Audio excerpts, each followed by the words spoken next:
دوستانو نن به مونږه پریزنت کنټینیوس ټینس وایو چې دا په کوم حالاتو کې استعمالیږي او سټرکچر یې کوم یو ده. نو دوستانو ویډیو تر اخره پورې را سره وګورئ. راځئ چې شروع یې کړو. دوستانو تاسو وګورئ چې پریزنت کنټینیوس ټینس اصل کې د نوم نه ظاهریږي چې پریزنت وایي موجوده ته او کنټینیوس معنا جاری او ټینس معنا زمانه. نو دا هغه زمانه ده کوم چې اوس جاری وي، اوس یو کار کیږي. فار ایگزامپل زه تاسو ته ویډیو کې انګلیش خیم، تاسو ته زه ویډیو جوړوم، نو دا په پریزنت کنټینیوس ټینس کې راځي. زه اوس په حال لګیم خبرې کوم. فار ایگزامپل هغوی کسان دي نور هغوی کار کوي یا څوک بازار ته ځي، نو دا په موجوده حالاتو کې چې کمپلیټ شوی نه وي دغه ته پریزنت کنټینیوس ټینس وایي. صحیح ده. نو دوستانو تاسو ګورئ چې موږ سره دا سبجیکټ یعنی فاعل کارکونکي ته وایي او په سبجیکټ کې هی شي ایټ وی یو دی عمر دا ټول په سبجیکټ کې راځي. او هیلپینګ ورب موږ سره مرستندویه توري کوم چې د پریزنت کنټینیوس ټینس دي هغه کوم دي هغه موږ سره دوستانو تاسو به اوس وایئ چې دا څنګه ایز ام آر دلته راغلی، دا د دې هیلپینګ ورب دی، مرستندویه توري دي. نو ایز او ام آر په کوم حالاتو کې استعمالیږي دا به موږ وایو. دوستانو دا کله هم موږ سره ایز استعمالیږي، نو هغه کله استعمالیږي چې کله موږ سره سبجیکټ پروناون موږ سره چې واحد دي. فار ایگزامپل زه لیکم چې هی شي او ایټ، نو دې ټولو سره به چې استعمالیږي ایز به استعمالیږي. د درې واړو سره به چې استعمالیږي ایز به استعمالیږي. اوس چې کله هم موږ سره ام راشي نو دا به د آی سره استعمالیږي. فار ایگزامپل آی ام. صحیح ده. نو زه به ولیکم چې آی ام. صحیح ده. اوس خبره د آر شوله. نو آر څنګه استعمالیږي؟ د کوم په سبجیکټ پروناون سره استعمالیږي؟ کله چې سبجیکټ پروناون موږ سره پلورل وي نو بیا به موږ چې استعمالو آر استعمالو. فار ایگزامپل زه لیکم چې وی دی یو، نو دې ټولو سره به چې استعمالیږي آر استعمالیږي. صحیح ده. نو دا به موږ اوس په جملو کې استعمالو چې دا موږ څنګه ایز استعمالو، آر استعمالو، ام استعمالو. صحیح ده. او مین ورب او مین ورب سره فار ایگزامپل پریزنت انډیفینټ ټینس کې موږ ویلو چې گو. صحیح ده. نو اوس به موږ آی ان جی هغې سره لګو ګوینګ. صحیح ده.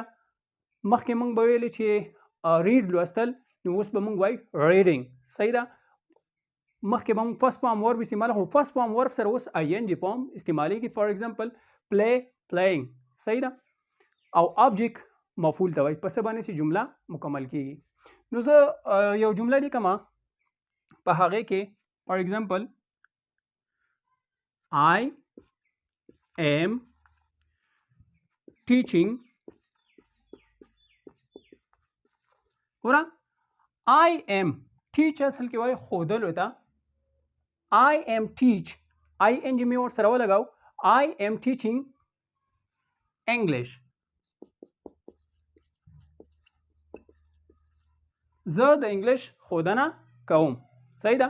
ګوره آی موږ سره چې راغی آی ام ټیچینګ انګلیش، زه د انګلیش ښودنه کوم.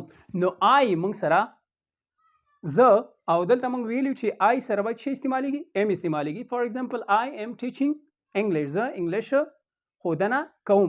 کرنټلی زه اوس تاسو ته انګلیش ښودنه کوم. صحیح ده. بله یو جمله موږ جوړو. فار ایگزامپل په سړک موږ روان یو، موږ ملګري دي هغوی بازار ته ځي. صحیح ده. نو موږ ورته ویر آر یو ګوینګ، تاسو چیرته ځئ؟ دوی موږ بازار ته روان یو.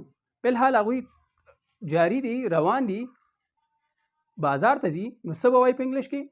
وی آر ګوینګ ټو بازار. موږ بازار ته ځو. نو ګوره دوی استعمال کړه چې وی به څه استعمالوي چې وی، نو وی جمع ده. تاسو دې ته وګورئ وی سره موږ چې استعمالو آر استعمالو. نو وی آر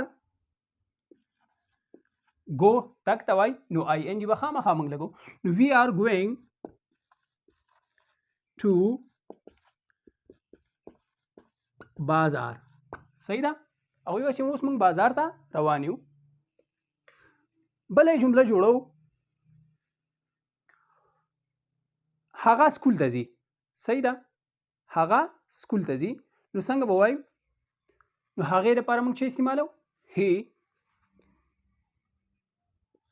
هغه سکول ته ځي.